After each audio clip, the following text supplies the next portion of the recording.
Kwa nini mnanifanyia hivyo? Natamani mama yangu angekopo nimweleze haya yote. Wewe acha kulialia, haraka nenda kafue vyombo. Lakini nahitaji kupumzika mama, nimechoka sana, nimeshinda kula nafanya kazi. Nisie nikakuchasa hizi, ondoka haraka sana kafanye kaa huko nje.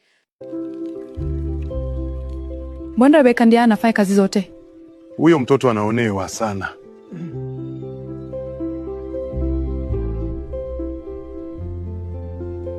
Hata kama na mami siku na tutaka kuteka. Sema mama kambo. Nimekukumbuka sana mama yangu. Ungekapwa. Magahan babe. When a suffering would not exist, hada yasingekuwepo.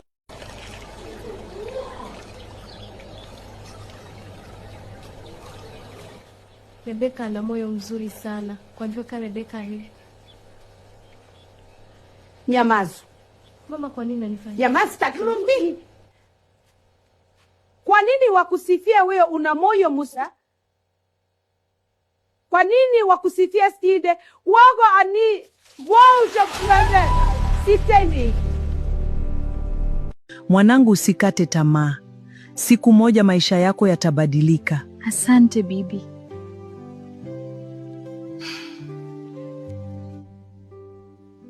Bibi, nateseka sana pale nyumbani, mama wa kambo ananionea sana. Pole mjukuu wao, kila kitu kitakaa sawa, niamini mimi. Mshindi atapata ufadhili wa masomo. Mashindano ya kuimba nitashiriki. We utaenda mashindano, utaosha vyombo. Lakini mama tafadhali. Nenda mwanangu. Naamini utaweza.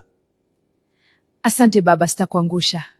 Upendo wako ni nuru yangu, katika giza uniangazia. Msichana huyu ana kipaji kikubwa. Sino madha mwaka uni Rebeka.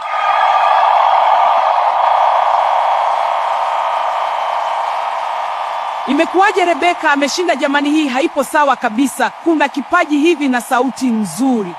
Rebeka ameumia sana kwa muda mrefu. Nisamehe mwanangu, sikujua unapitia haya yote. Baba, nimekumsamehe. Asante mwanangu. Na hadi nitakuwa bara mmoja huko kufuatilia katika kila hatua anayopita mwanangu.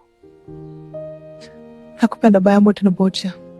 Nisamehe Rebeka, wivu ulinifanya nikose. Nimekusamehe mama. Asante binti yangu. Familia yetu sasa inaishi kwa amani. Na kama nangu anakaze na mara isoto mama yangu mengweti. Asante mwanangu. Usimnyanyase mtu kwa sababu ya wivu au chuki. Moyo mwema na uvumilivu vinaweza kubadilisha maisha.